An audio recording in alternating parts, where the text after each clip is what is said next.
Well, thank you, colleagues. Thank you for this kind invitation to the European Parliament.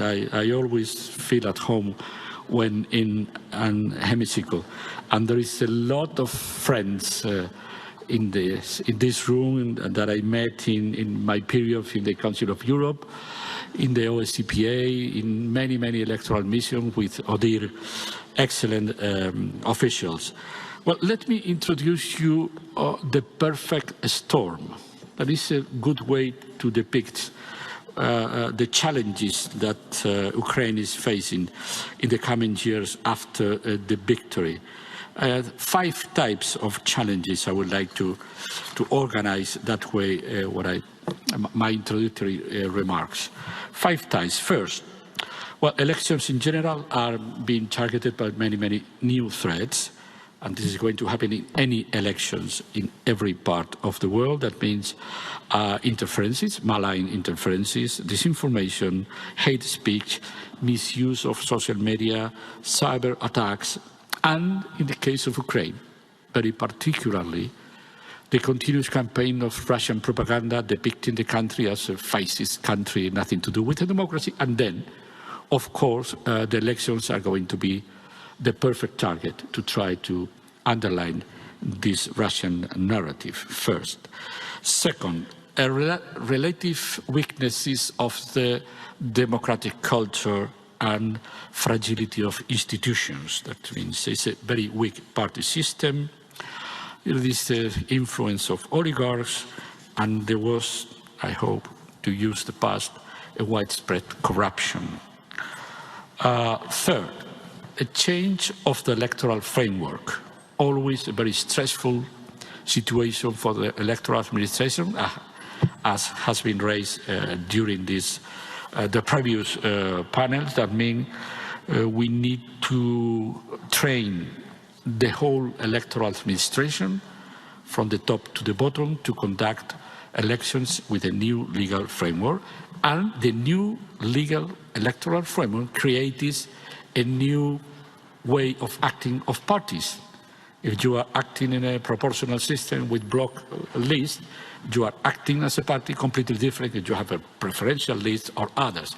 Then both actors have to be reshaped, the knowledge and the attitude. 4, of course, the war, the most painful and disruptive situation that a country could suffer has been raised. I'm not insisting. The problem of the IDPs, the people spread by the rest of the country, the refugees abroad in Europe and in other places, and the occupied and liberated territories that we have to say. And 5th, the calendar, the succession of different elections on different levels that can conduct to a different level of legitimation. We have to be aware, because this is a very tricky situation. If Ukraine is not able to conduct properly the parliamentary election, it could happen to have a lame duck parliament with a lack of legitimacy, with a strong, omnipresent president enjoying a full-fledged legitimation, and that could create some constraints.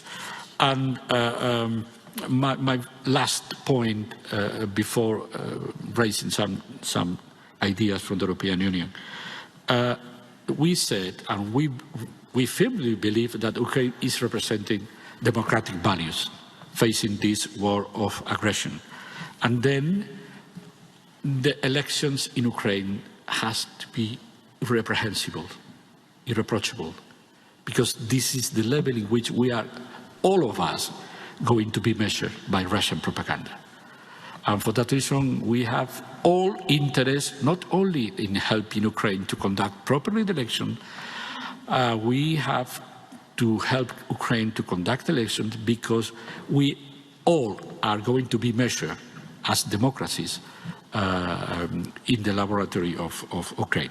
What we want to do from the European Union is to help the country attention, to help the country, not to substitute the country, to help the country to organize the better election as part of the recovery effort.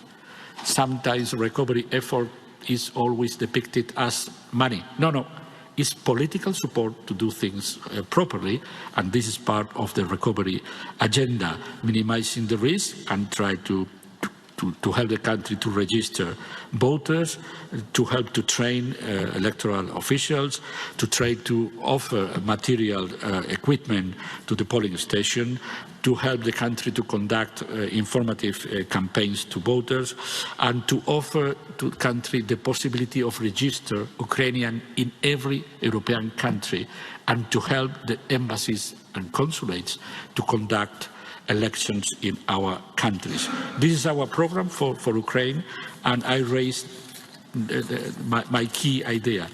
We all are going to be measured in our democratic standards regarding what is going to happen in Ukraine after the victory.